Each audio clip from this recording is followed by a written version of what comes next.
Après avoir vu donc le couplage de série des résistances au travers d'une charge, au travers d'un générateur continu, hein, force électromotrice continue, bien maintenant, je peux faire le même raisonnement. Je fais le même raisonnement pour le couplage des résistances en alternatif. Il n'y a rien qui va changer. Il n'y a rien qui va changer. Ici, on peut mettre une force électromotrice, par exemple, alternative. Bon, les forces électromotrices, il existe toutes sortes de forces électromotrices, hein.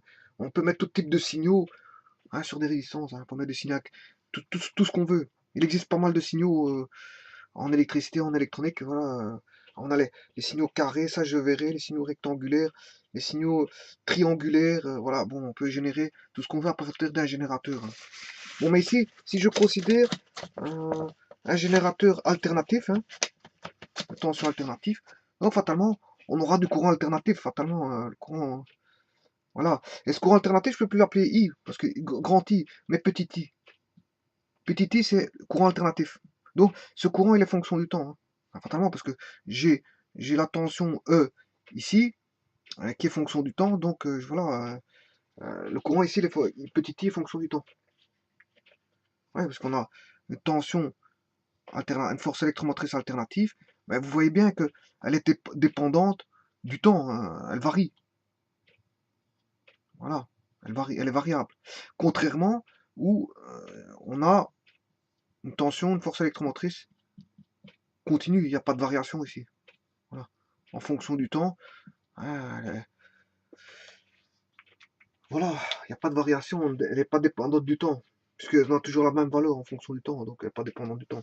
Par contre, là, il y a des variations, donc elle est dépendante du temps. Donc ici, on peut élaborer la même théorie qui a été faite pour le calcul des résistances en série, euh, pour un générateur alternatif. Bon, mais moi, je vais aller plus loin. Je vais non pas placer des résistances passives, mais je vais mettre des impédances. Des impédances. Et là, l'impédance peut être constituée soit d'une résistance avec un condensateur, ou une résistance avec une self, ou un condensateur plus une self, etc. Bon, on peut avoir condensateur plus résistance plus self, etc. Bon, on peut avoir toutes les combinaisons de, de trois composants électroniques, dont un qui est passif, et les deux autres, bon, ce sont des composants actifs.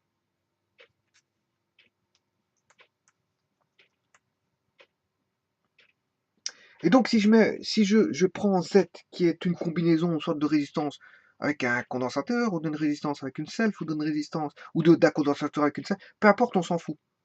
On s'en fout. On l'appelle Z. Et Z va être mesuré en ohm aussi, tout comme une résistance. Voilà. Et donc, je vais l'appeler Z1, Z2, Z3, et le dernier, je vais l'appeler Zn.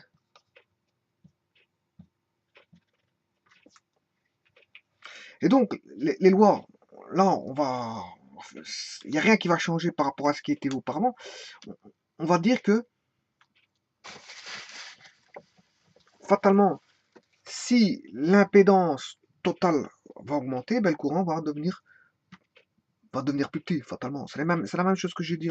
Tout ce qui était dit auparavant, vous devez, par rapport au couplage des résistances série, ben, vous pouvez le transposer ici aux impédances. Donc ici, c'est le couplage des impédances.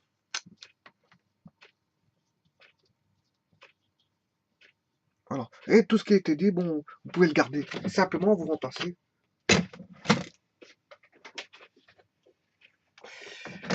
U1 est fonction du temps. U2 est fonction du temps. U3 est fonction du temps. UN est fonction du temps. Fatalement, on va se retrouver avec des tensions alternatives ici, des courants alternatifs. Voilà, on aura de l'alternatif partout, que ce soit courant ou tension. Voilà. Donc on aura des signaux alternatifs partout. Bon, on aura non pas R1 fois I, et là il faut juste changer ça, on aura Z1 fois I. Z1 fois I, Z2 fois I, Z3 fois I, Zn fois I. Et ça, c'est égal à la force électromotrice fonction du temps, qui est alternative bien sûr, hein, force électromotrice alternative. Donc ce qui va donner, si je sors le I, je mets I en évidence, le courant sera le même partout dans toutes les impédances, Z1 plus Z2 plus Z3 plus Zn, et ça c'est égal à la force électromotrice totale. C'est la somme des impédances fois I est égal à la force électromotrice sinusoïdale.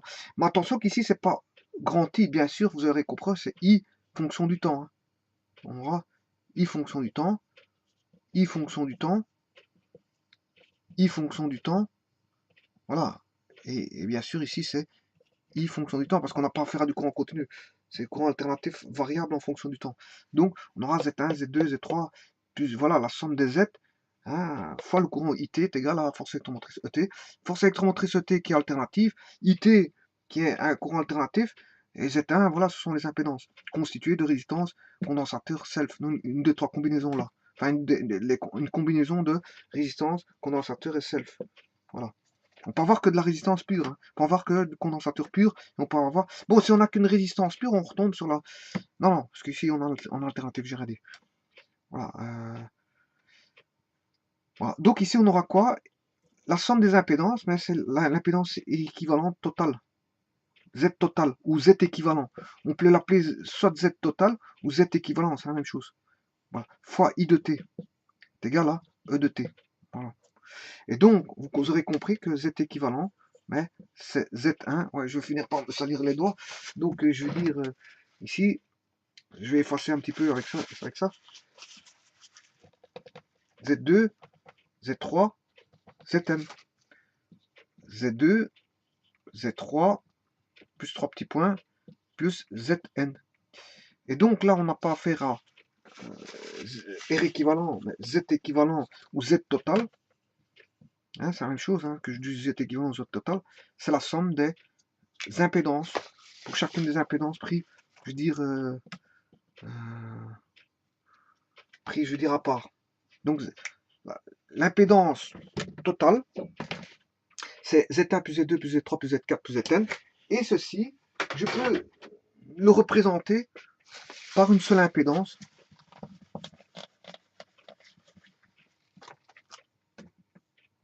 Et ceci, pour le, bien sûr, pour faire du calcul. Hein, c'est juste pour faire du calcul. Vous n'allez pas voir qu'il y a une seule impédance. Non, il y a plusieurs impédances. Mais on peut calculer le tout pour avoir...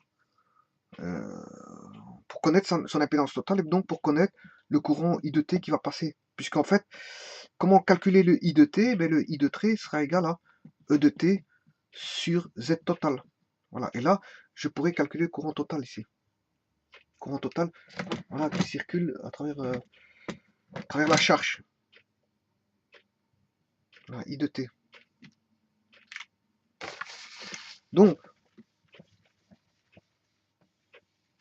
en remplaçant Z1, Z2, Z3 par Z total, ou Z équivalent, hein, c'est la même chose, hein, eh bien, vous pouvez chercher le courant I de T. Comment vous faites E de T, qui est la force électromotrice fournie, ça on connaît, généralement on connaît la force électromotrice, hein, puisqu'en fait c'est une donnée. Je calcule le Z total par rapport à tous les Z placés. Là, je calcule mon courant I de T. Maintenant, pour voir le courant I de T, vous pouvez mettre quoi? Vous pouvez mettre un ampèremètre sur le circuit. Hein. Voilà. Vous avez mesuré par exemple un courant efficace. Un courant efficace. Voilà. Et là, si vous mettez un voltmètre, vous allez mesurer une tension efficace. Voilà.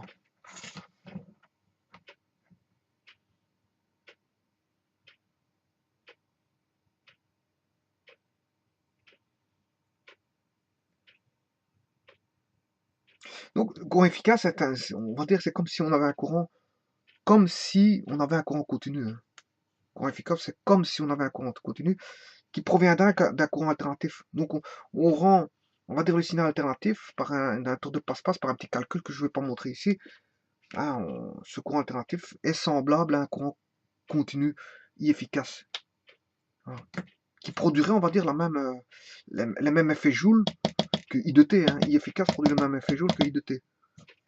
Voilà. Et comme ça, bon, on peut, à la place d'avoir quelque chose de variable, hein, enfin, quelque chose, on se ramène à un courant continu. Courant continu que l'ampèremètre peut lire. Voilà. Il y a une autre manière de voir, mais c'est de le mettre à l'oscilloscope. L'oscilloscope, lui, va vraiment voir le signal comme ceci. Et le signal comme ceci, si on met un oscilloscope, on va voir. Hein, voilà, on peut voir les variations du courant. Et donc là, on aura, on va dire avec précision, une fonction temporelle. Fonction temporelle, soit de la tension, du courant. Au travers de l'oscilloscope. Voilà. Mais avec un appareil de mesure, vous mesurez le courant efficace. Attention qu'il y a un autre courant qu'on peut mesurer ici, c'est le courant amplitude max. Voilà. Voilà. Et là, on peut mesurer l'amplitude max. Bon, si je joue avec l'amplitude max ici, il faut jouer avec l'amplitude max si on joue avec l'amplitude max avec la tension, mais il faut jouer avec l'amplitude max avec le courant. Si on joue avec le courant efficace, la tension efficace, ben, il faut jouer avec le courant efficace, totalement. Voilà. Je veux dire, on va pas jouer, je veux dire, faire des mélanges de tout et n'importe quoi. Hein. Voilà.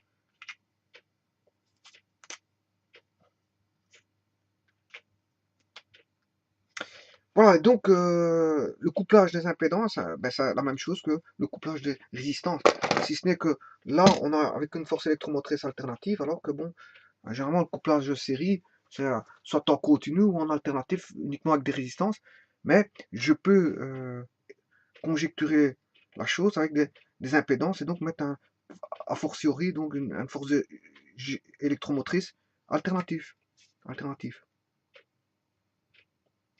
Et l'impédance, c'est quoi? Ben, elle est constituée soit de résistance seule ou d'une combinaison de résistance avec self, avec condensateur, des self avec des condensateurs. C'est une combinaison de ces trois éléments-là, dont un est actif et les deux autres sont passifs.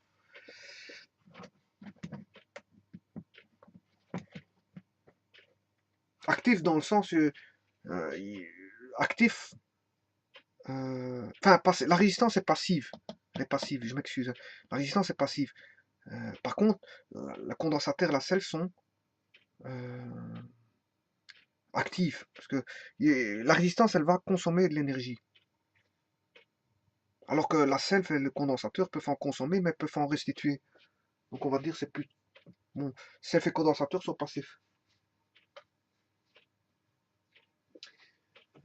Voilà, je vous remercie beaucoup.